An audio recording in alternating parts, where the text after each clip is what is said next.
बस पापा, मैं उस घर में नहीं जाऊंगी, मुझे उस आदमी के साथ नहीं रहना। बिल्कुल मत जाना बेटा।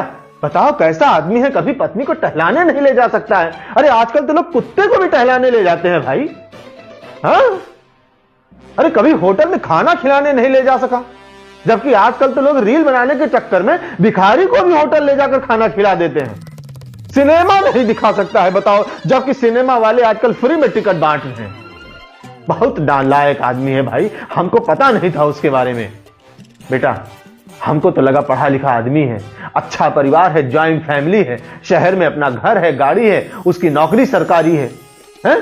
बेटी के तो हमारे भाग खुल जाएंगे। हमको तो पता ही नहीं था इतना लीचड़ आदमी है। बताओ हमारी फूल जैसी बेटी की क्या हालत कर दी है। अरे पापा, ज्वाइंट फैमिली के नाम पे पूरा गांव बसा रखा है। सास, ससुर, देवर, जेठानी, अरे सबके लिए खाना बनाओ, चाय बनाओ, बर्तन धो। मैं नहीं जा रही बस। अरे बेटा, तो वहां काम वाली तो आती है ना। हाँ माँ, नौकरानी लगी है, लेकिन उसको भी तो बताने में मेहनत लगती है माँ, समझिए। हाँ बेटा कोई बात नहीं, एक मिनट। हाँ वकील साहब, ऐसा है हमको हमारी बेटी का करवाना है तलाक, तो दहेज वाला मुकदमा लगाओ और कागज तैयार कराओ। अरे उसमें लिखो कि शादी के समय उन्होंने जबरदस्ती हमसे बुलेट दहेज में मांगा था। हालांकि मांगा तो नहीं था, हमने गिफ्ट में दिया था, लेकिन अभी तुम डालो कि उन्होंने जबरदस्ती हमसे बुलेट दहेज में मांगा था, कैश पैसा मांगा था, वो भी हमने कर्जा लेके दिया, और फिर से वो हमारी बेटी के ऊपर अत्याचार कर रहे हैं, कह रहे हैं कि कैश लेकर आओ, कार लेकर आओ, और हमारी बेटी को घर से भगा दिया है। हमारी बेटी के साथ मारपीट करता है, वो बहुत मारता है, बेल्ट मारता है। अरे हाँ मारता है भाई, मारता है ना। हाँ मारता है, देखो बेटी भी कह रही है कि मारता है, और कोर्ट में भी जाके वो बोलेगी कि इसके साथ बहुत मार पिटाई करते हैं उसके ससुराल वाले सब। ऐसा है, सबका नाम डालो, पति, सास, ससुर, देवर, देवरानी, जेठ, जेठानी, ननद, नंदोई, सबको सालों को मैं जेल में चक्की भिजवाऊंगा। ठीक है? हाँ बनाओ कागज पत्तर सब। जय हिंद। पापा क्या है ये सब? क्या? अरे बेटा ऐसे ही करना पड़ेगा, नहीं तो तलाक नहीं होगा फिर। अरे बेटा जो कर रहा हूं सब तेरे भले के लिए ही तो कर रहा हूं। हाँ लेकिन पापा झूठ बोलकर, उन्होंने ऐसा तो कुछ किया नहीं। अच्छा तो घर छोड़कर क्यों आई है? अरे पापा वो आदमी बहुत नीरस है ना, कहीं घुमाता है ना फिराता है, कुछ नहीं है उसकी जिंदगी में, बस परिवार के पीछे पगला गया है। क्या बताएं हम। अरे बेटा लेकिन ऐसे बातों के लिए कोर्ट तलाक थोड़ी ना देगा इतनी जल्दी, तो फिर गंभीर धारा लगानी पड़ेगी ना, तू समझा कर। रुको, हेलो मेहता साहब, जय सिया राम। अच्छा मेहता साहब एक काम है आपसे भाई। देखो हमारी बेटी है ना मन्नू, उसका तलाक होने वाला है, ठीक है? तो अब वो अपने पति के साथ रहेगी नहीं, तो उसको एक नौकरी चाहिए, आप अपनी कंपनी में उसको नौकरी दे दीजिए। अरे ग्रेजुएट है, पढ़ी लिखी है, बैक ऑफिस संभाल लेगी आपका। हाँ हाँ चलेगा, सैलरी 10-12 हजार, हाँ चलेगा, हाँ कह रही है कि चलेगा। हाँ और वहीं आपके स्टाफ क्वार्टर में रह भी लेगी। अच्छा हाँ आप क्या बोलते हैं उसको, सर्वेंट क्वार्टर में रह लेगी। अरे बेचारी देखो क्या है कि अभी पति से अलग रहेगी, तो टाइम पास करने के लिए कुछ चाहिए ना, एंगेज रहे। नौकरी करेगी, अपने हिसाब से दुनिया देखेगी, जहां मन चाहेगा जाएगी, जहां मन चाहेगा जो चाहेगा खाएगी। हाँ तो कल मैं उसको इंटरव्यू के लिए भेजता हूं, पक्का है, ठीक है? हाँ पापा। बेटा अच्छा एक बात बताओ, अगर तुम जॉब नहीं करोगी तो तुम खाओगी क्या, रहोगी कहां? कुछ तो जुगाड़ करना पड़ेगा ना फिर तलाक के बाद। अरे पापा मैं यहाँ रहूंगी ना, आप नहीं खिला सकते क्या मुझे? बेटा कोई भी माँ बाप अपनी बिटिया को पूरी जिंदगी बैठा के नहीं खिलाता है, और जो खिलाता है ना वो अपनी बेटी के प्रति अन्याय करता है, अन्याय।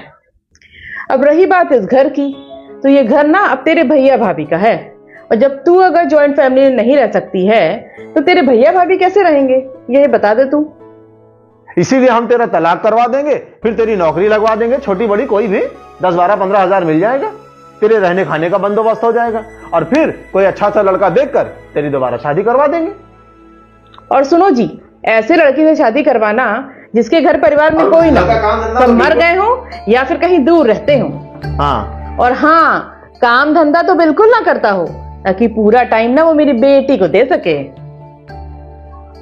मन्नू बेटा तू हमारे फैसले से खुश नहीं है? क्या हुआ? बेटा, ये दुनिया की कड़वी सच्चाई है जो अब भी तेरे सामने आई है। अपना बसा बसाया घर तोड़कर कोई भी लड़की कभी खुश नहीं रह सकती है। मैं भी पहले बहुत नीरस हुआ करता था।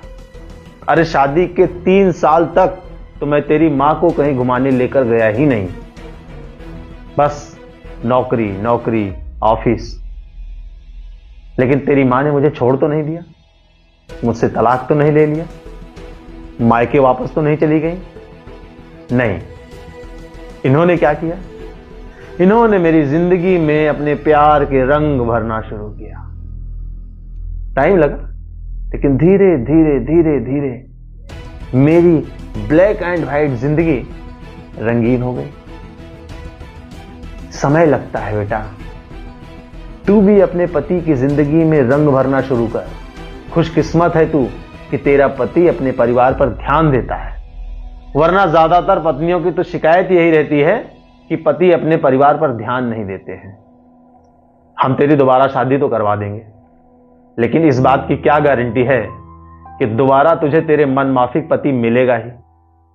बेटा, कभी किसी को कोई जीवन साथी मनमाफिक नहीं मिलता। जो मिलता है उसको मनमाफिक बनाना पड़ता है। मन्नू, इस घर में तेरा हमेशा स्वागत है, लेकिन कब? जब तू अपने पति के साथ आएगी या उससे पूछ कर आएगी, लड़कर नहीं।